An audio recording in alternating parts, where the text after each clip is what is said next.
Will you be able to deepen this probe while also battling Democrats and the White House about funding government by September 30th?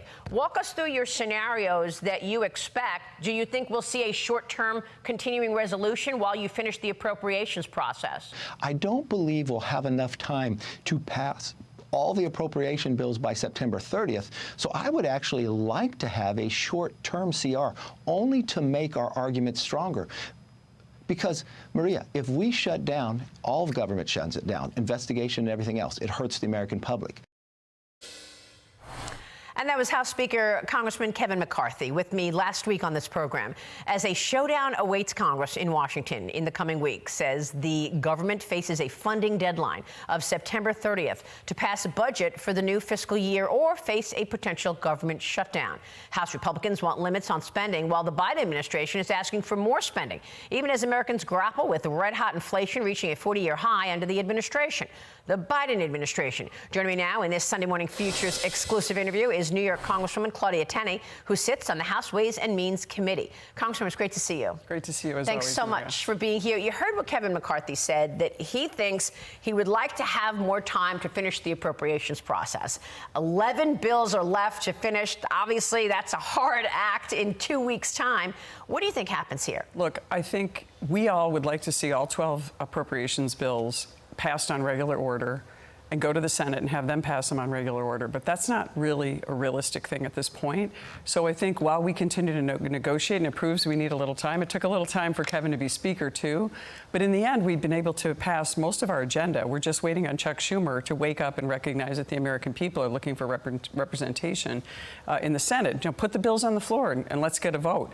But I think a temporary CR, short-term, is something I could tolerate, but if we continue on CRs too long, remember that affects our ability to actually invest in our military, to bring down inflation costs, to cut costs.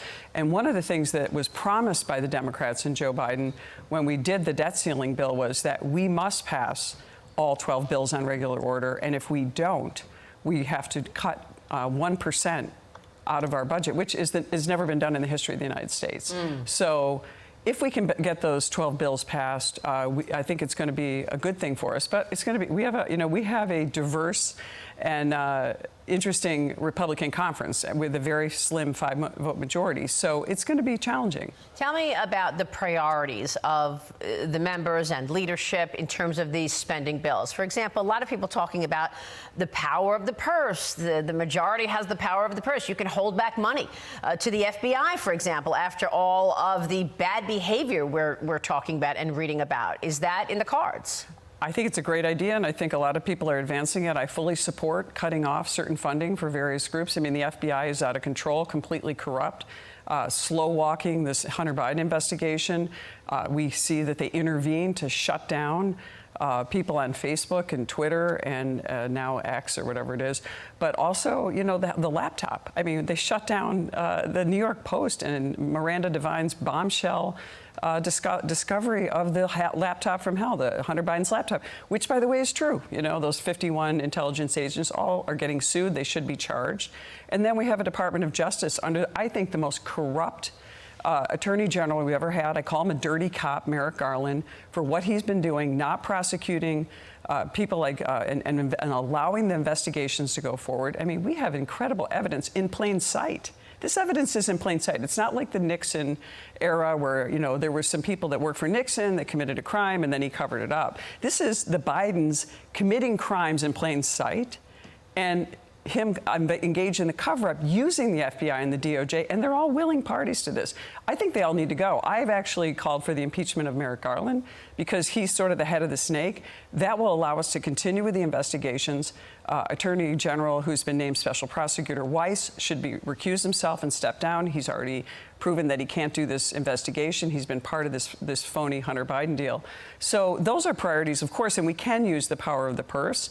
But the problem is, we've got to get all of our Republican members, all but 5, or we have a slim majority to agree to this, or we have to bring some Democrats over. Well, who's pushing back on the impeachment inquiry at this point? I mean, let's just talk about what happens when you get back next week. You've got this funding deadline of September 30th to get your work done, or the government shuts down, and then you've got a potential impeachment inquiry. Would you vote for it? Absolutely. We need to go into impeachment right now. I know that people are reluctant, and some people in so-called swing districts, but look, we voted for HR1, which is critically important, having to deal with energy. If we can't vote for impeachment of a guy who's blatantly corrupt, and we have the evidence out there between the work that's being done by, the Oversight Committee under Comer, what we're seeing in the Justice Committee, or the Justice Committee under the Judiciary Committee. I'm sorry, I'm losing my mind here. Judiciary Committee under Jim Jordan. We're seeing all this evidence. Plus, Senator Grassley released the evidence from the FBI informant.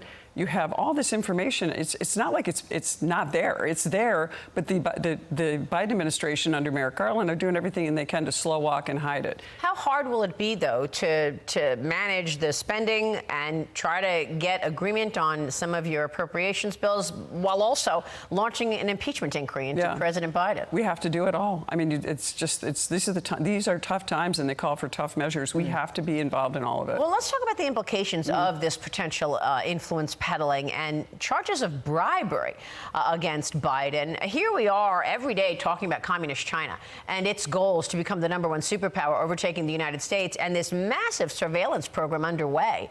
What are the implications if, in fact, he's taken all of this money from communist China? Do we doubt that he's taken the money? It's a matter of putting it in a court of law and getting someone to rule on it, a jury or a judge.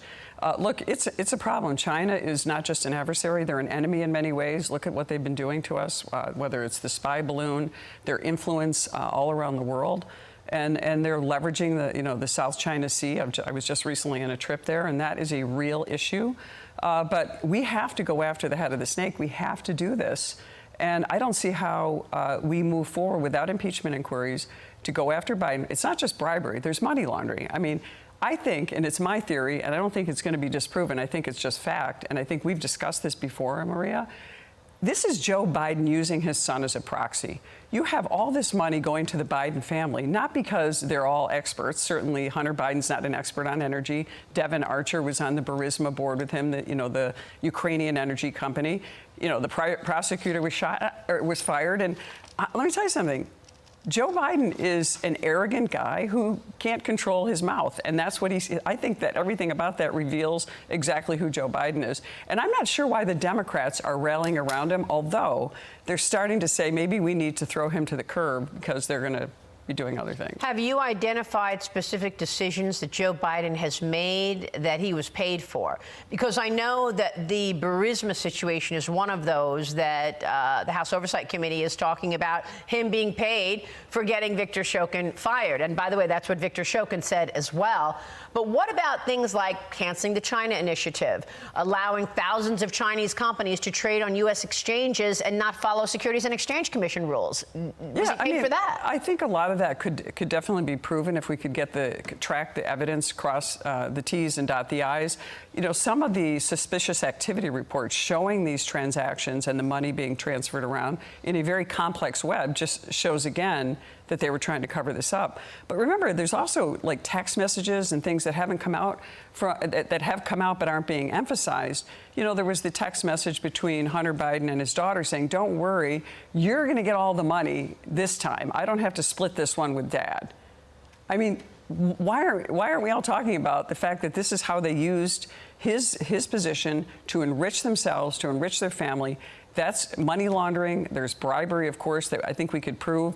I mean, certainly it's much more compelling than any of these impeachments, and I consider them to be phony impeachments that were brought against President Trump. And I think a lot of what happened is interesting because the Democrats tend to project and onto other people things that are illegal, and when, in fact, we always find out they're doing exactly that. And now they create this moral equivalence. Well, we've got Hunter Biden, he's a poor drug addict. Then we've got Joe Biden, who is corrupt.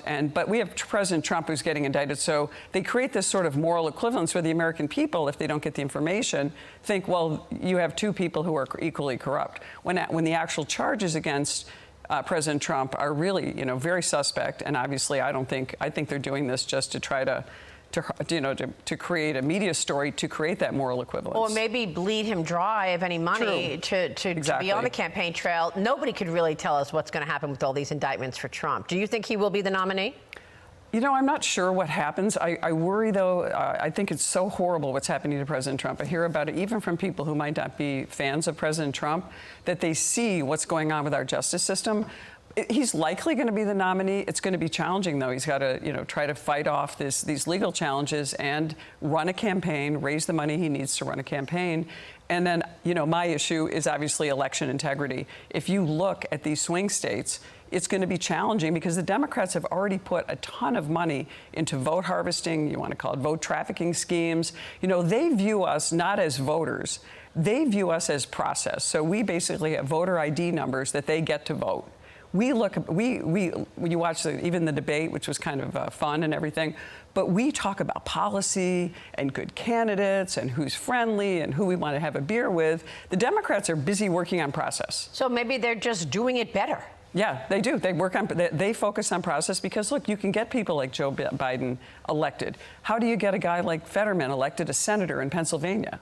That's because a lot of people that, I argue this is my hypothetical, but if you put 100 people in a room, all Democrats, all voted in the election in Pennsylvania, and you ask them, did you vote for John Fetterman? I bet you'd have 30 people that would say, who's John Fetterman? Because they're able to get that influence out. They're able to use groups that go and get votes for people who don't care, people who aren't sure, people don't know who to believe. It's a good point. And they just hate Trump. So what will the Republicans do going into 2024 to ensure that there is election integrity? Well, we have worked in the Election Integrity Caucus to try to find and mobilize groups and to try to get information out. I've been working with Ronna McDaniel and her team to try to make sure that we are on top of these issues.